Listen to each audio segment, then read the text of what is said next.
কলকাতায় আক্রান্ত traffic sergeant, জোড়াবাগানে বেপরোয়া চালককে তাড়া পুলিশের। মত্ত অবস্থায় গাড়ি চালানোর অভিযোগ আর গাড়ি থামাতেই ট্রাফিক পুলিশকে আক্রমণের অভিযোগ।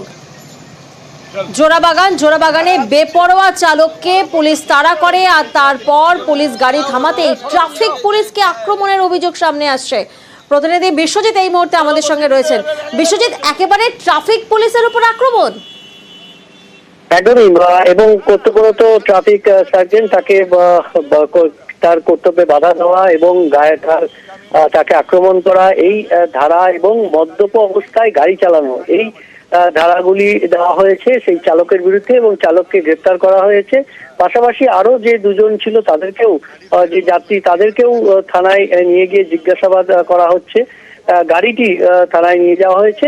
পুলিশ সূত্রে জানা গেছে যে গাড়িটি বনগা থেকে আসছিল এবং শ্যামবাজারের দিক থেকে যখন সেন্ট্রাল এভিনিউ ধরে সকালের দিকে যখন ধর্মতলার দিকে আসছিল, ঠিক গিরিশ পার্ক মোড়টার কাছে এই ঘটনা ঘটে। তার আগেই বেপরোয়া ভাবে ড্রাইভিং করছেন দেখে কর্তব্যরত ট্রাফিক সার্জেন্ট তিনি গাড়িটিকে দাঁড় করান, চেস করে গিয়ে দাঁড় করান এবং তখনই উত্তপ্ত বাদানুবাদ এবং ধাক্কাধাক্কি করেন সেই চালক, এবং সেই অভিযোগেই তাকে প্রথমে থানায় নিয়ে যাওয়া হয়। ইতিমধ্যেই তাকে বিভিন্ন ধারায় অ্যারেস্ট করা হয়েছে এবং অন্যান্য দুজন তাদেরকে জিজ্ঞাসাবাদ করছে পুলিশ।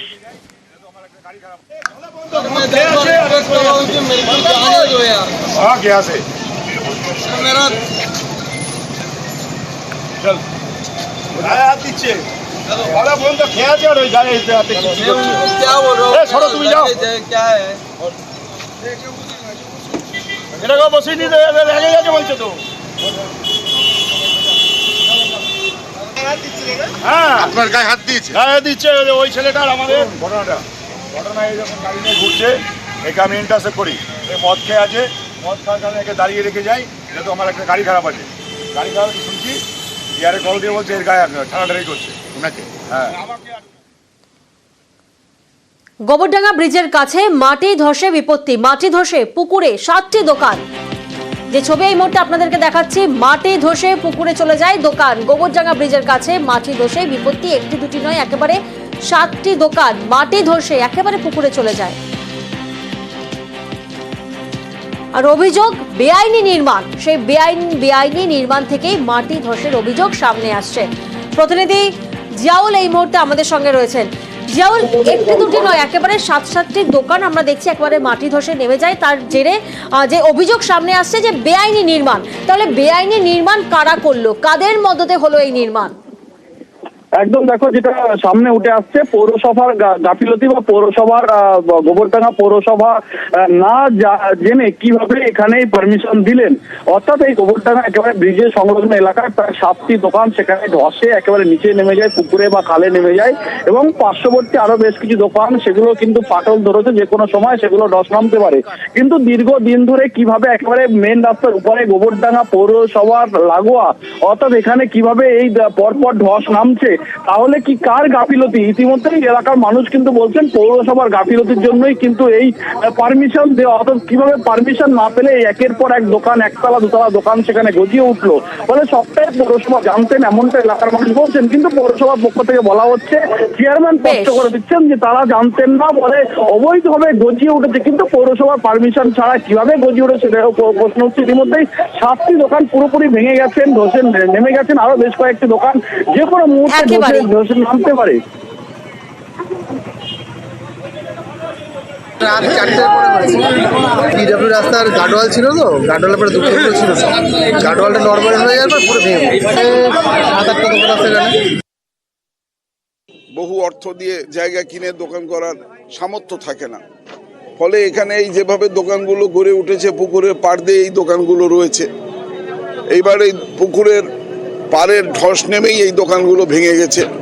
এই অসহায় মানুষগুলোর যে কি হবে, সত্যি এটা চরম ক্ষতি। এটা ভোর রাত্রের দিকেই ঘটেছে ঘটনা। পৌরসভা আমরা এদের পাশে আছি, এই অসহায় মানুষগুলো যাতে এরা আবার নতুন করে এদের জীবনযাত্রা শুরু করতে পারে, রুটি রোজগারের আয়োজন করতে পারে, সে ব্যাপারে আমরা ওদের পাশে থাকবো, যতদূর পারবো আমরা ওদেরকে সহায়তা দেব। আর এবার আপনাদের একটা ছবি দেখাবো ঝাড়গ্রামের ডাইনমারি শিশু শিক্ষা কেন্দ্র। সেই শিশু শিক্ষা কেন্দ্রে জলের সমস্যা এবং তার জেরে কি হয়, তার জেরে কুয়োর ঘোলা জলেই হচ্ছে মিড ডে মিলের রান্না। দেখুন, কুয়ো থেকে ঘোলা জল তোলা হচ্ছে আর সেই জলে রান্না হচ্ছে মিড ডে মিল। আর খাচ্ছে কারা? কচি কাঁচা পড়ুয়ারা সেই মিড ডে মিলের রান্না খাচ্ছে। শুধু এখানেই শেষ নয়, অর্থাৎ জলের সমস্যায় শেষ নয়, শিশু শিক্ষা কেন্দ্রের অবস্থাও বেহাল। দেখুন ছবিটা, ভাঙাচোরা স্কুলের শৌচালয়, চারিদিক আগাছায় ভরা, ফলে স্কুলে কমছে পড়ুয়াদের উপস্থিতির হার। প্রতিনিধি রাজু এই মুহূর্তে আমাদের সঙ্গে রয়েছেন। রাজু, আমরা যে ছবি দেখছি, একদিকে জলের সমস্যা, অন্যদিকে বেহাল স্কুলের শিশু শিক্ষা কেন্দ্রের ছবি, দুটো ছবি আমাদের কাছে ধরা পড়লো, কিন্তু প্রশাসনের নজরে কি আসছে না? ইতিমধ্যে বিষয় নিয়ে প্রশাসনের সাথে আমরা কথা বলেছিলাম। স্থানীয় যে প্রশাসন রয়েছেন তারা বলছেন বিষয়টা তাদের কাছেও এসেছে।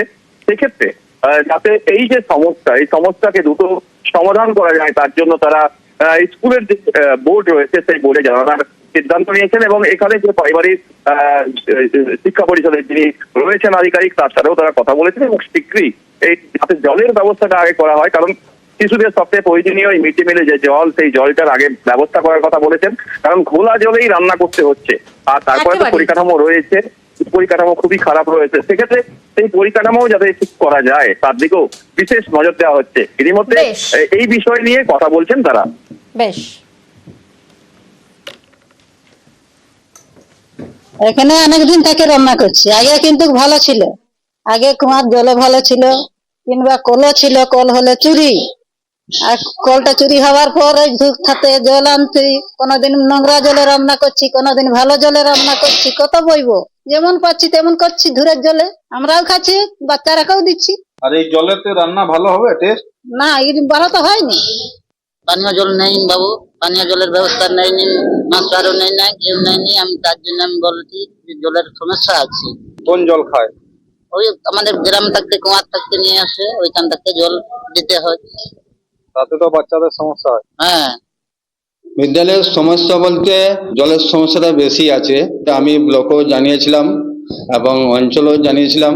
ঠিক আছে, আমরা দেখছি, চেষ্টা করে কতদূর কি করতে পারি। জল কোথা থেকে আনতে হবে? জল এই যে পাশের গ্রামে ওই কলের জল বা জায়গা মানে সচরাচর ময়লা ব্যবহার আছে, সেই জলটা আনি মোটামুটি রান্না হয়, আর ওইটাই মোটামুটি পানি হয়।